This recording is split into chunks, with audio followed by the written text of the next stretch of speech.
In July 1714, Danish-Norwegian Lieutenant Captain Peter Wessel found himself in a perilous situation while navigating the North Sea. As he sailed, he encountered what initially appeared to be a neutral English frigate. However, as the two ships passed each other, the frigate abruptly raised a Swedish flag and opened fire.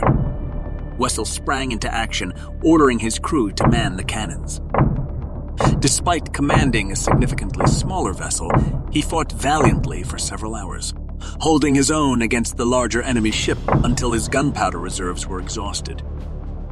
Most captains in such a predicament would have chosen to flee, but Peter Wessel was no ordinary man. Unyielding and resourceful, he lowered a small boat into the water and sent a messenger to the Swedish captain, who anticipated Wessel's surrender. Instead, Wessel boldly requested to borrow cannonballs and gunpowder so they could continue the fight. The Swedish captain, though polite, declined the request. Wessel then raised a glass toward the Swedish ship for a toast, and the Swedish captain obliged and responded with a toast of his own. They emptied their glasses in a salute to their respective crews, and the two captains agreed to meet again, once I've been ashore to get more powder, as Wessel later recounted in his report. With their ammunition nearly depleted, the two ships parted ways without firing another shot, each sailing off into the distance. It's clear that Peter Wessel was proud of how he handled the encounter, but his brazen gesture could have easily backfired. By revealing his almost empty powder magazine, he had made himself a sitting target, and back in Copenhagen, his rivals were scheming to undermine the bold captain. They wanted to court-martial him and leave him in disgrace for what they thought was a risky and dangerous interaction with an enemy ship. But it wasn't his rivals who would ultimately bring him down. It was his hot temper and strong will that, in the end, would cost him his life. This is the story of the spectacular life of the naval hero Peter Wessel, the Thunder of the North. This is History with Magnus. But before we begin, please do the subscribe thing. It really helps the channel a lot, and blah, blah, blah, blah. As the son of a merchant in Trondheim during the union between Norway and Denmark, Peter Wessel had little hope of a naval career. So when Peter turned 13 in 1704, he ran away from home. His destination was the dual monarchy's capital, Copenhagen, and his goal was a spot at the Naval Cadet Academy. Peter was determined to prove his worth to King Frederick IV himself. Instead of submitting a formal application to the academy, he wrote directly to the king. Although Wessel appropriately ended his letters with the humble phrase, "Your Royal Majesty's most humble and lowest servant," it didn't change the fact that he was an unusually persistent 13-year-old. The king rejected him not once, not twice, but 3 times. Yet Peter refused to give up, and in 1706 he wrote, "I will not let go of your Royal Majesty until I am graciously helped." Impressed by this, the king granted the eager young man his request, and Wessel secured a spot at the academy.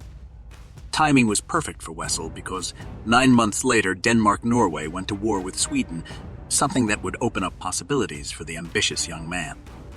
He did things well, and he was soon given his first ship. It was only 12 meters long with just 5 cannons, but he now had his own ship. It didn't take long before he proved his talent and fearlessly attacked Swedish merchant ships, privateers, and frigates. In an era when naval warfare was typically cautious, with ships often avoiding direct combat, Wessel quickly became known for his bravery, unpredictability, and speed. But it also made the audacious Norwegian many enemies in the Danish royal court, and after the encounter with the Swedish ship, where they toasted the enemy captain and left, his enemies thought they had him.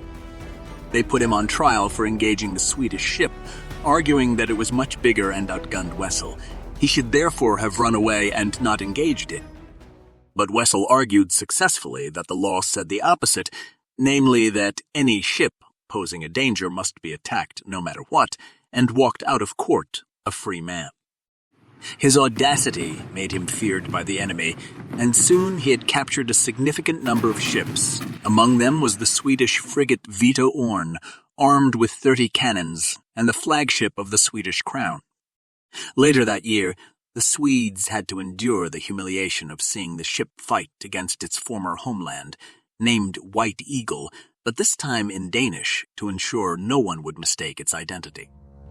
They encountered the Swedish ship Ossel during the night, and Wessel called to the captain, pretending to be Swedish. A skeptical Swedish captain, Anders Seostien, responded that he didn't know who Wessel was. Wessel shouted back, "If you don't know who I am, I'll damn well show you now," and let his cannons finish the conversation. After the encounter, the Swedes fled, and in his report Wessel said it was pitiful to hear their cries and screams. 6 months later, his daring was rewarded with a noble title, and he became known as Tordenskjold, meaning Thunder Shield. In the spring of 1716, Swedish King Charles XII's troops entered Norway and began the siege of the crucial border fortress, Fredriksten, in Halden. From this stronghold, they planned to conquer the rest of the country. The Swedish supply fleet for the invasion force, 8 heavily loaded ships carrying gunpowder, bullets, and provisions for the invasion, was anchored in the Dynekilen fjord near the border between Norway and Sweden. Tordenskjold had set a trap for the Swedes. At 6 o'clock in the morning, he sailed in with 2 frigates, 2 gun prams, and 3 galleys. The attack took the Swedes by such surprise that Tordenskjold had already advanced far into the fjord before they managed to return fire. Tordenskjold's tactics had their effect, and the Swedish defense began to crumble. On the fortified island, the Swedish soldiers abandoned their cannons, while terrified sailors leaped over the rails of the ship Stenbakken to swim ashore. By 1:15 p.m., the battle was decided. Stenbakken lowered its flag, and the Swedish cannons fell silent. The loss of the transport fleet was so significant that it forced the Swedish king to abandon his invasion plans, and the very next day he withdrew his troops back to Sweden. It was a remarkable and decisive victory, and Tordenskjold was celebrated with 27 cannon salutes from Kronborg Castle. He was also promoted to commander and was appointed to the prestigious position as the head of the North Sea Squadron, the biggest fleet in Denmark-Norway. However, the naval hero had a darker side. The spontaneity and fearlessness that drove him to face the enemy with reckless bravery often turned into impatience and anger when dealing with his own men, and he was known to even berate his superiors.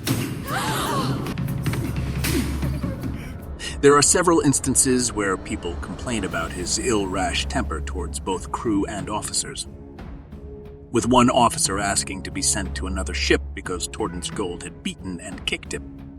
Soon, complaints about Tordenskjold began to pour into the Danish Admiralty.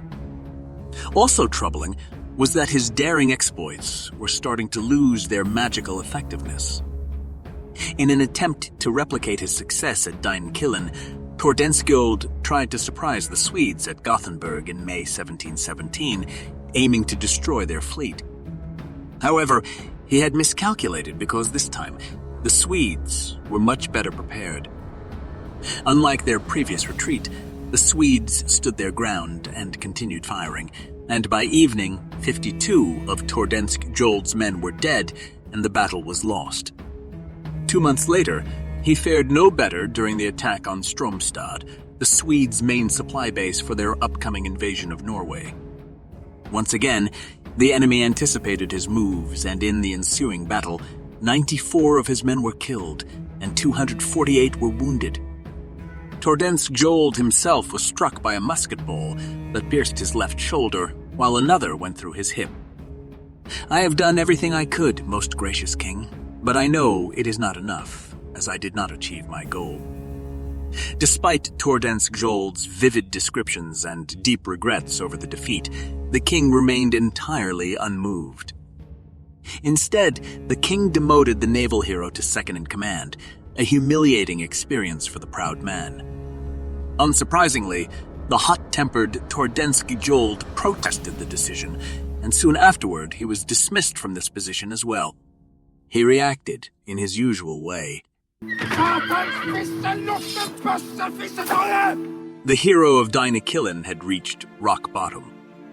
On December 7, 1717, with all his belongings, he was placed on a Hokkert, a small, flat-bottomed cargo vessel, and set sail for Copenhagen.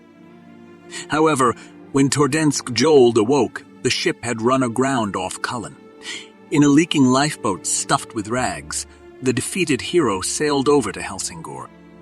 There, he came ashore, naked, defeated, and exhausted. The war raged on, but around Tordenskjold there was an eerie silence, but the last song about him had not yet been sung. Swedish King Charles XII was once again poised to conquer Norway, and in December 1718, he laid siege to the fortress of Fredriksten when he was unexpectedly killed. During an inspection in the trenches in front of the fortress, he was hit by a bullet and died instantly on November 30th. Some historians have speculated that the king was killed in a friendly fire accident, or intentionally by his own miscontent soldiers. After 300 years of speculation, a scientific study in Finland have concluded that the Swedish king was killed by a Norwegian bullet, and not a Swedish like some have speculated. According to a Norwegian document, it happened as follows. John spotted something shiny moving in the trench.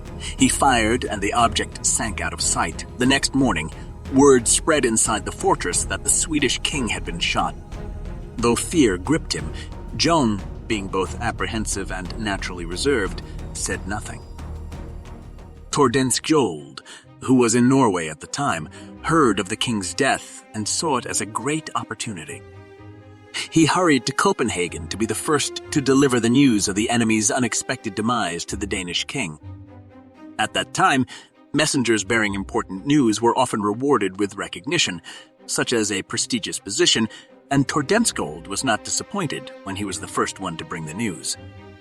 At just 28 years old, he was appointed to the rank just below vice admiral and was given a new ship, and with this, he would win one last great victory.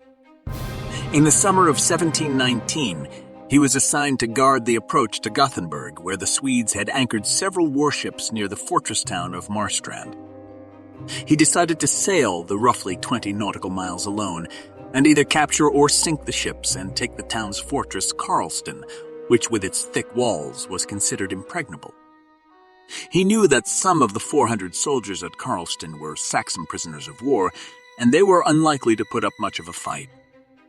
He also knew that the fortress officers owned houses in the town below. The mere threat of burning down their properties would make the officers waver. Despite intense Swedish bombardment, the operation and tactics succeeded, and 5 days later, the Swedish fleet was either sunk or captured, and Karlston had fallen. Through a combination of military pressure and strategic psychological warfare, the Swedes were defeated in record time. In September 1720, he was on the move again, this time traveling by carriage with England as his destination. In his pocket, he carried a portrait of an Englishwoman named Miss Norris. The two had never met, but the Norwegian hero had been writing letters with her, and she had written back to him, asking him to visit her. He had become a celebrity among the nobles of Europe and was often invited to extravagant parties, where he would tell his war stories and wowed the listeners. It was probably through these parties that Miss Norris and the Norwegian hero came in contact. He had noted in his notebook that Miss Norris was a lady of 80,000 pounds. Some historians believe he intended to propose to Miss Norris, while others think his goal was to enter British military service. Personally, I'm in the first category. She was worth the equivalent to £6 million in today's money, which was a massive fortune in 1720. However, he never got that far, for on his journey westward, Tordenskjold met his fate. At a dinner party in Hanover, he was introduced to the Swedish nobleman Jacob Axel Stiel von Holstein, notorious for being a gambler and a swindler. Tordenskjold is said to have berated Holstein fiercely, and tensions quickly escalated. Holstein retaliated by calling Tordenskjold a simple sailor, drew his sword, and challenged him to a duel, a challenge the proud naval hero could not ignore. The duel lasted only a few seconds before a thrust from Holstein's sword pierced Tordenskjold's right side. He collapsed as blood gushed from the wound. His valet, who was present, said that he died 3 to 4 minutes later.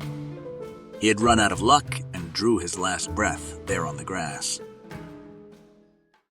Tordenskjold's status as a national hero was completely overturned after his death. Contrary to the customary treatment of high-ranking officers, his body was not returned home in honor on a warship, but was instead sent as cargo on a private merchant ship. The simple wooden coffin arrived in Copenhagen and was placed in the crypt beneath Holmen's church without a Christian ritual or burial service. The lack of respect was possibly due to powerful men at court who were pleased by Tordenskjold's death and glad to be rid of the brash upstart from Norway, who outdid them all. More than 100 years later, King Frederick VI finally had a marble sarcophagus made for Denmark's greatest hero. Despite the controversies and numerous challenges he faced throughout his career, Tordenskjold's legacy as Denmark's greatest naval commander of all time endures, even though he was Norwegian. Remember to hit that subscribe button so you don't miss my next video about history. And I hope to see you in the next one.